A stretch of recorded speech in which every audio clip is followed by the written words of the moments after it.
wait 3 minutes. Give it a couple more minutes. No, that's fine. Well, this is my first time going to meeting house. Me too. Yeah. I love going to the family lounge. I mean, we learned about it in college, and I'm like, oh, that sounds cool. Right? Yeah. That's what And the abolitionist history and like stuff like that. and just the Florence Nightingale and Elizabeth Fry. Oh, you know more than me. Because it happened in my family. Oh, okay. Nice. So much about it. I just know that. So are you staring at the computer like? I'm looking at my documents. No, I thought you were staring at the computer like. What class? Yeah, I actually have to keep that stuff. Where that's for. Alrighty, well, let's begin. So you can. We're good to go. So right now, let's begin with a moment of silence, and then we begin with the presentation.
Good morning, friends.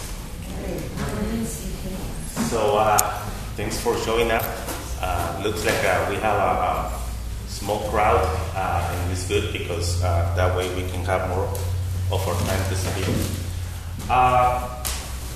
So, we have on the camera over here on the computer, I have Kristen from Fully Informed Jury Association. She's in Montana, so she's Skyping with us right now. So maybe introduce ourselves, each of us, and then say about what our set of beliefs and if anybody's involved with activism. And so I want to begin. I'm Sergi, and I am set of beliefs is kind of like all over the place. And I began with Christianity, and so I listen to whatever I can be listened to, and I've been involved with activism ever since Occupy. One time I came over here to this place, and somebody told me about Occupy, and I got involved ever since. And so to my left, I have Kirsten. Hi, I'm Kirsten Tynan with the Fully Informed Jury Association. I've been involved in pro-liberty activism for a couple of decades, and specifically with the Fully Informed Jury Association since about 2008. I started off as a volunteer, and then kind of became part-time employed, then full-time employed, and then the previous director retired. So I am now the director. And if you told me in 2008, when I was just kind of casually volunteering for a friend, that I would be passionate about jury issues, I would have thought you were delusional.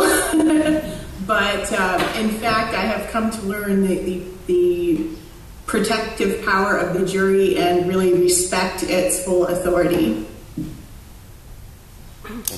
Hi, my name is Hattie. I'm doing a live stream broadcast right now. There's people at home watching, and then it'll be archived later on YouTube if you want to watch it again. I became involved with activism in the beginning of the Occupy movement, and I have been arrested twice for live streaming protests. I've been on trial twice. My most recent trial I won straight out, 12-0 I won. But my first trial was 11-1. So that was probably a jury nullification situation, which worked out great. Hi, I'm Sheila. I'm at Sergio and Occupy, here's both Occupy. Been involved in activism for a while, since I got to America, I suppose. I became pretty politicized. I'm very excited to be in a Quaker community. Has a lot of Quakers in my family. Sergio told me about this, and I think it's a really fascinating subject because when you're part of a jury, it's a very intimate experience. It's very temporary, yet, and it's such a vital part of democracy. Yet, it's a very manipulated situation, and I think we really need to focus on juries being free to make their own choices instead of being manipulated. And anyway, grateful to be here. We usually go to Agape, where it's a lot of people jumping up and down, so we have a further community. But we're here to support Sergio today, and this is my good Amelia. Hi, can you take something? Yeah. Where are you from? About 50 miles north of London. Oh,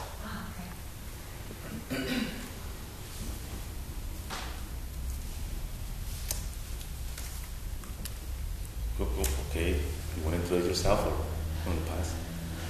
We're introducing ourselves. Pardon? You introduce yourself. Oh, I'm sorry. I'm Edie Salisbury. I'm a long-time attender of this meeting. I'm Jean Lester, and I'm a longtime Quaker, and they've always been interested in the jury. Not I particularly, but I'm Cliff Lester, like was Quaker most of my life, and I've been on a couple of juries, one of which actually went all the way through some kind of decision. A couple of them interrupted by, I think, a plea bargain or something. But certainly a believer in the jury system, I do. Norma Pratt is my name, and I am a member of the Peace and Social Concern Committee, and Sergey brought up the issue of law and the state of law in the United States at the present, and I'm quite interested in that subject. I'm Gretchen Davidson, and I've been coming to this meeting for 8 years now, and on this peace and social concerns as well. And I'm interested in everything to do with justice. And I understand juries from having served on them, and I love it when they come together, but there's a lot of problem that I want to know about. Okay. Kate Carpenter, longtime member here, mostly involved in animal concerns. Evelyn McClave, and I've served on a jury twice. Okay. Nina Ravinas, I'm a member of this meeting, long-term member of this meeting. I'm a former member of the Peace and Social Concerns Committee. I'm turned out from there now, so I'm doing other things. I'm Gary Wolf, member here, and I've been involved in the criminal justice system for over 10 years or so, and I have served on several juries before. I'm Michael Plank. I'm a I've been a Quaker my whole life and interested in issues of justice, and also, for better or worse, I'm a lawyer.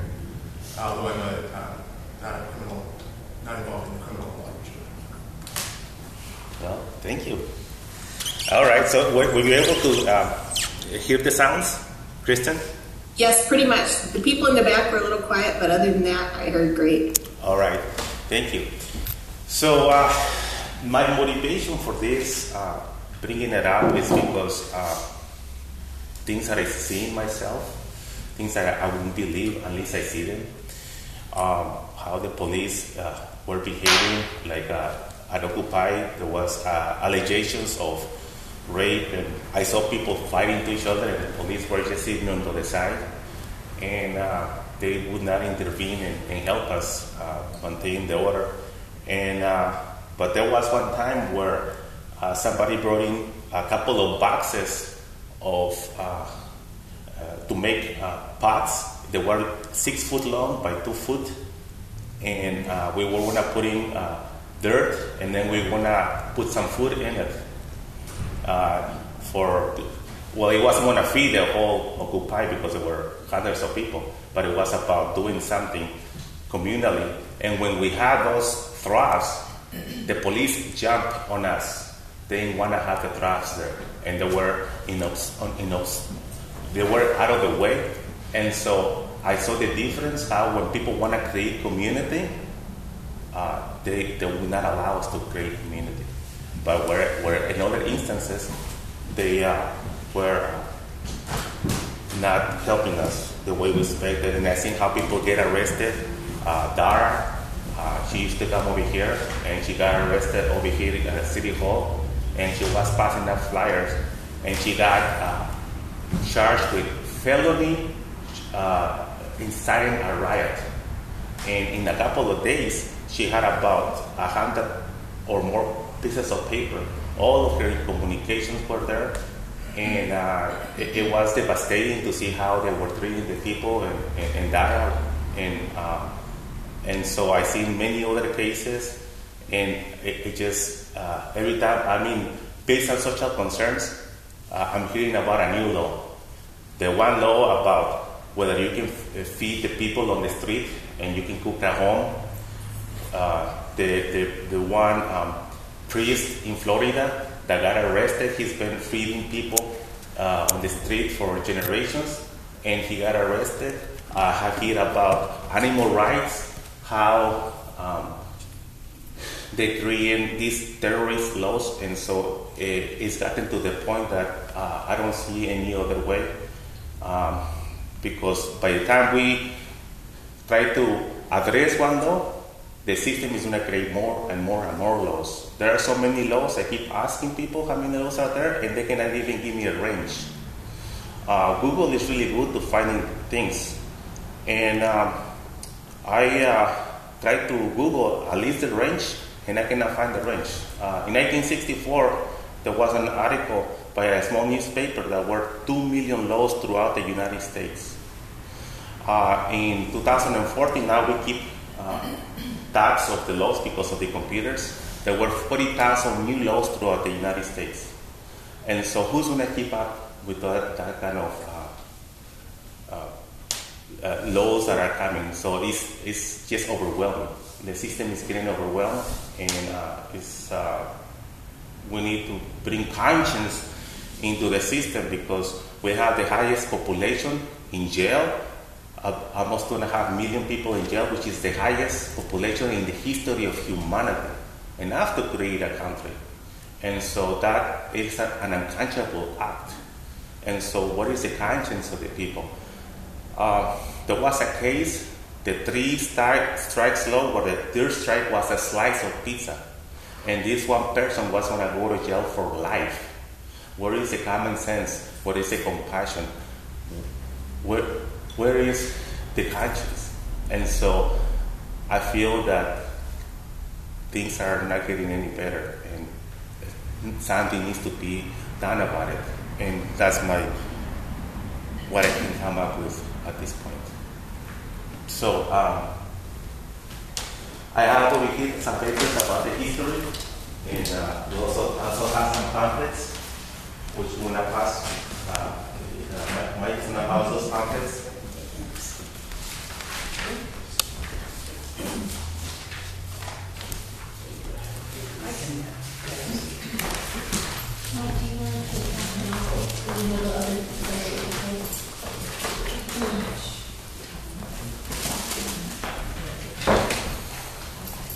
Did you get one? No, thank you. Oh, thank you.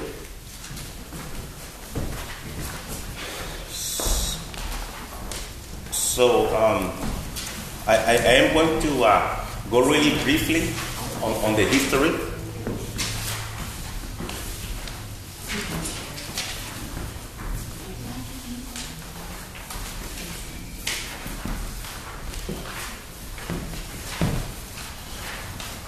And so I passed the history that's been going around, and this apparently used to be a pamphlet from Fully Informed Jury Association from 2001, I believe. It's an old one.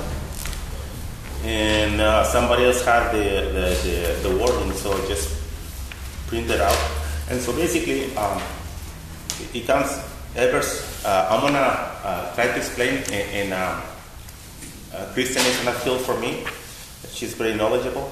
And so basically, it had to do about the Magna Carta, where the king allowed people to be sort of like the people that are going to be judging their own people, so that he was going to be stay away. And so the one issue that I'm bringing about is the William Penn issue, which is on the third paragraph, where in 1670, Which page are we on? the first page, that we will be in the third line.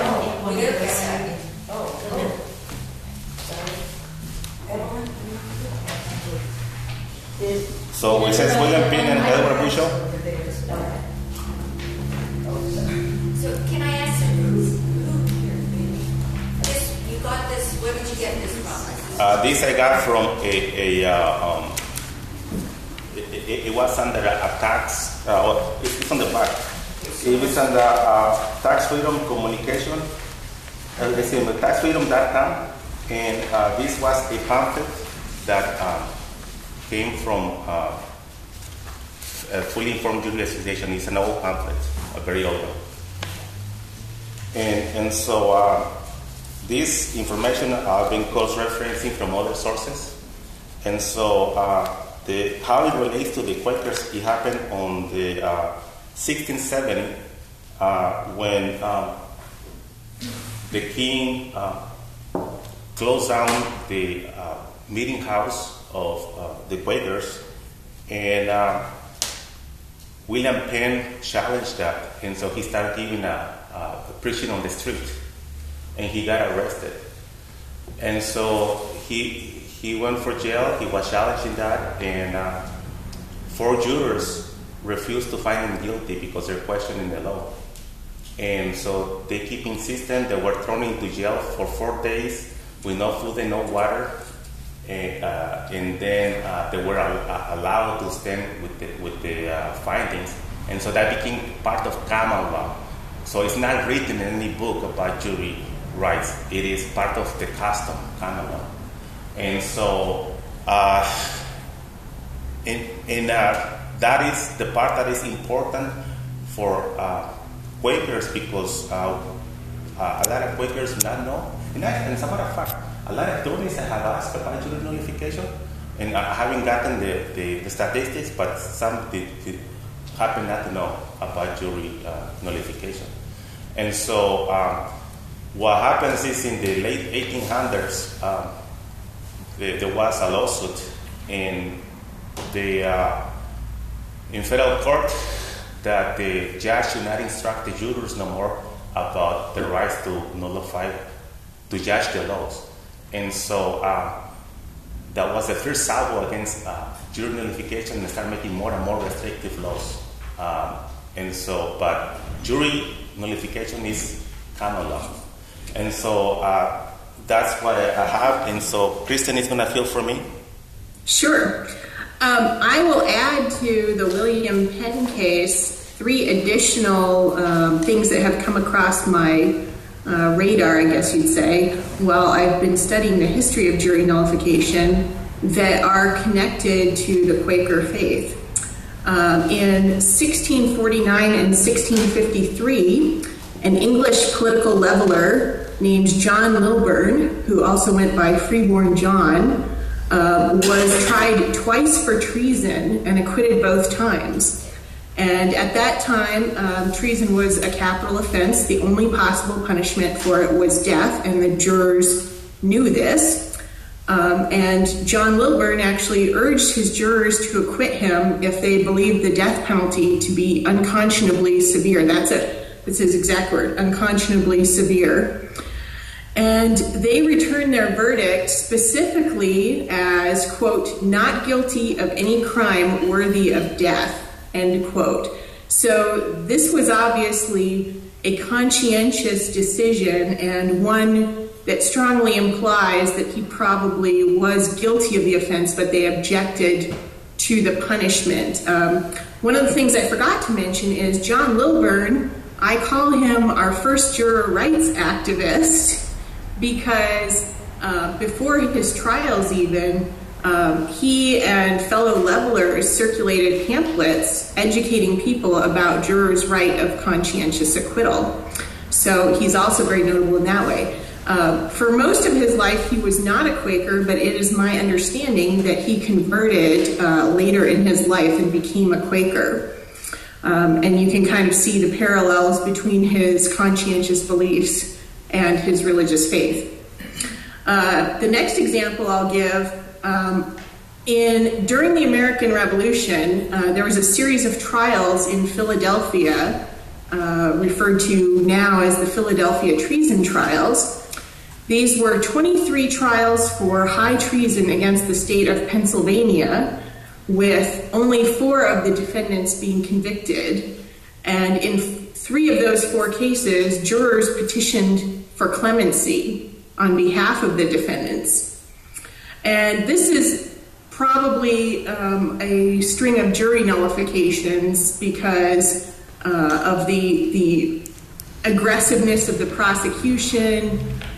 The situation at the time was that many people, during this time of upheaval, didn't know which side to throw in with. They were just kind of trying to survive, and so many people probably just out of self-preservation of themselves and their family, picked the wrong side. So a lot of these people probably were guilty, if not all of them. But of course, most of them were outright acquitted or had hung juries. A hung jury is when a jury can't come to a verdict because they can't all agree for guilty or not guilty. An individual who wrote a paper on this delved into the history of all of these defendants and the jurors and everything. And of those whose religious affiliations are known, 5 of the defendants were Quakers and 3 of the jurors were Quakers. And the jurors often served on more than one jury in this series of trials. Interestingly, they also looked at the witnesses. Only 4 of 141 prosecution witnesses were presumably Quaker. They didn't know the official religion of each person, but they did note in the court records who swore an oath and who was simply affirmed. And so very likely the affirmations correlate fairly well with those who are of the Quaker faith. So 4 of the 141 prosecution witnesses were affirmed versus 57 of the 182 defense witnesses who were affirmed. So disproportionately, we see Quakers overwhelmingly on the side of the defense. Now, of the 4 individuals who were convicted, 2 of those defendants were Quaker, and there are actually records kept by someone named J.P. Brissot de Warville, who spent a lot of time with the Philadelphia Quaker community. And he was told that in those 2 convictions of the 2 Quaker defendants, only 2 of the jurors thought Roberts and Carlisle, the 2 people convicted, were guilty, and the 10 others wished to acquit them. The 2 succeeded in persuading the other 10 to change their votes only by promising that a pardon would be granted and by persuading the others of the necessity of a conspicuous example. So even these were very nearly jury nullifications. And I think the fact that these came early on in the string of trials indicates that people realized later, wait, we can't be assuming that these people are going to be pardoned or anything. We need to take action. And then the third Quaker connection I've sort of found was then in the 1800s. In 1872, Susan B. Anthony, who was a Quaker, voted that was illegal for women at the time, although she argued that it wasn't. But it was pretty well known that if she went to trial, most people would consider her guilty. The U.S. Attorney's Office charged her with a federal crime for this. But in advance of her trial, in January of 1873, she embarked on a speaking tour to educate the potential jury pool about jury nullification. And in the speech that she gave on this tour, she said, "We ask the juries to fail to return verdicts of guilty against honest, law-abiding, tax-paying United States citizens for offering their votes at our elections. We ask the judges to render true and unprejudiced opinions of the law, and wherever there is room for doubt, to give its benefits on the side of liberty and equal rights to women." She also argued for jury nullification on behalf of election officials who had allowed her to vote. And then, interestingly, in her trial, it was a jury trial, the jury never weighed in. The judge actually directed a guilty verdict. He basically said, since there's no other way anyone could vote but guilty, I assume the jurors all vote guilty, and called it a day. The jurors never had any say. She was awarded a fine which she never paid, and probably it was never enforced because they realized that had been absolutely outright illegal. A judge may direct a not guilty verdict, but a judge may never direct a guilty verdict. That decision rests solely with the jury. And so in 1920, the 19th Amendment was passed that brought about universal women's suffrage in this country. But notably, it was not until 1975 that women gained equal standing with men with regard to jury service. So those are the three additional sort of Quaker connections that I've kind of identified in my studies of the history of juries and jury nullification. And it kind of stood out to me because that, of all the cases that I've seen, most don't mention anyone's religion, or it's not, out of proportion to what you might expect. But there is a big Quaker sign stamped on the history of jury nullification, which I really found fascinating and have been trying to learn more about why that connection would be there. So I just wanted to add that to the discussion. Thank you. Okay, so also we have really good potential over here. So let's take some questions over here, and then Mike is going to talk about the present situation. And I'd like to hear your experiences, and actually everybody, not just me. Yes. So I just wanted to clarify, I'm not sure if I heard right, but did you say that before 1975, women were not allowed to serve on juries? Not exactly. What I said is that their standing was not equal to men. So there were some situations in which they could not serve on juries. It wasn't no women on juries, now all women can be on juries the same. It was kind of an evolving process. And many people know the notable Norman Rockwell Saturday Evening Post cover that has the one juror with their arms folded and like 11 men in the jury deliberation room trying to very vociferously persuade her. At the time that was published in the 1950s, women were excluded in some states still, and that was sort of his statement. One of the excuses for keeping women off juries was, oh, they're too fragile, they can't hear about certain subjects. You might have them allowed on like petty theft trials, but a rape trial or a murder trial, they would be excluded from because they're too delicate to be able to withstand the pressure and all of that. So it wasn't until a Supreme Court ruling in Taylor versus Louisiana in 1975 that it was determined that everything that applies to men as far as juries is the same for women as far as juries. Thank you. Okay, so I'm by no means an expert when it comes to the criminal law, but I did study it a little bit in law school, and I've studied a little bit since then as I've gotten interested in jury nullification. And so Sergi asked me to do a little bit briefly about the current state of the law of jury nullification in the United States. There's a lot of tension in the law, as it turns out. The source of the jury's right to nullify comes from the fact that the judge cannot, as we heard, cannot direct a guilty verdict ever. The jury can only be asked to return a guilty verdict or a not guilty verdict. The judge can't ask for details about what the jury thought about this fact or that fact, or anything to then deduce whether or not the law says this person's guilty. The jury just says guilty or not guilty, and that's the end of it. There's also a lot of protections, thanks to this case involving William Penn from England, for the jurors themselves, that they can't be punished for what they've done during deliberations. And so those rules taken together give rise to this jury nullification power.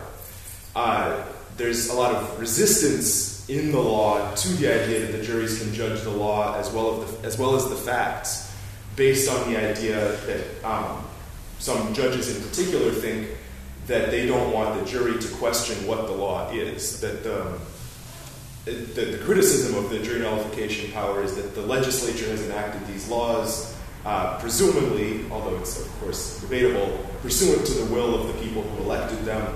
And so the people as a whole have decided that the law looks this way, and then for a small number of people in a jury to overturn the will of the larger majority would be undemocratic. So that's the source of the resistance to the jury nullification power that comes in the courtroom. I think given the state of over-criminalization of conduct in this country, given the fact that we have serious problems when it comes to representation and how laws are made and how criminal laws in particular are passed, I don't personally find the idea of a jury looking at the criminal law and saying, this is unjust, really provokes that much risk that society at large would disagree. But there are historical cases where maybe that was a problem, especially in the post-Civil War South, where all-white juries acquitted white defendants of racial violence because they didn't think it was a problem for white people to commit violence against people of color. Anyway, so that's the background of this tension between jury power and the fact that judges don't want to give juries that power. Sorry, you have a question. So if a jury decides that they don't like the law and they want to just say, we don't want to be involved in this, can another jury be formed? No, so that's actually an excellent question. I should have mentioned that before. Once the jury is impaneled and the trial starts, the double jeopardy clause goes into effect. And so the defendant who's involved in that trial can never be tried again on the same charges. So that's the other critical piece of the jury nullification power is if and when a jury nullifies, the judge can throw his hat and scream and whatever, but he can never have another trial with the same defendant. The police, could you talk a little bit about, I was on a police brutality trial once, and the level of, we thought up until the time we were being sent to the jury room, that we were actually deciding the case, and then the judge read the protections of the police officers that they are entitled to because they're, is that what you were talking about when the judge couldn't dictate a verdict, but could certainly shape it? Right, absolutely. So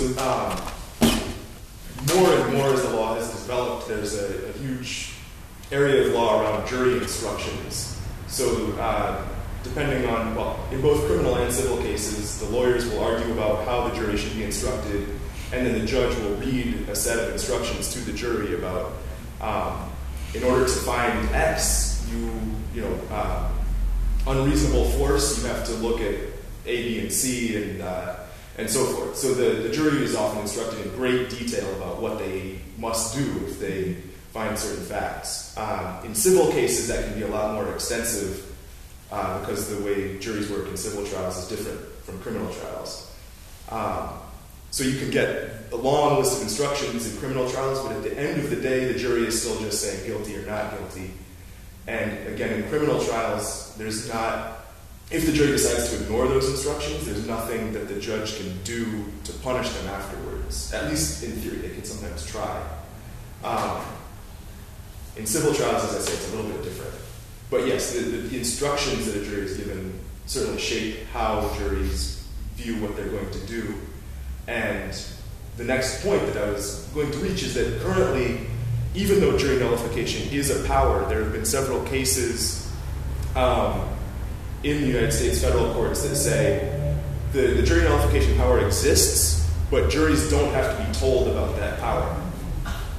And in fact,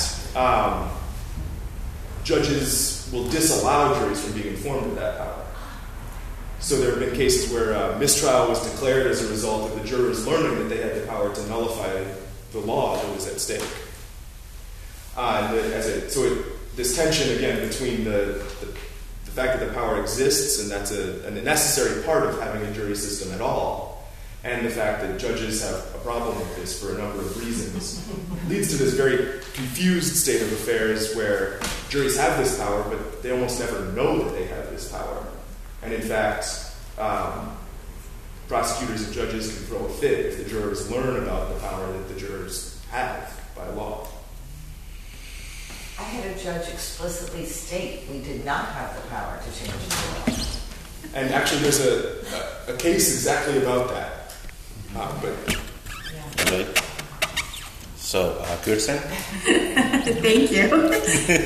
That is actually an area that I see as being one of the most active areas in jury nullification argument right now. It used to be that the jury instructions said if you believe that the prosecution has failed to prove their case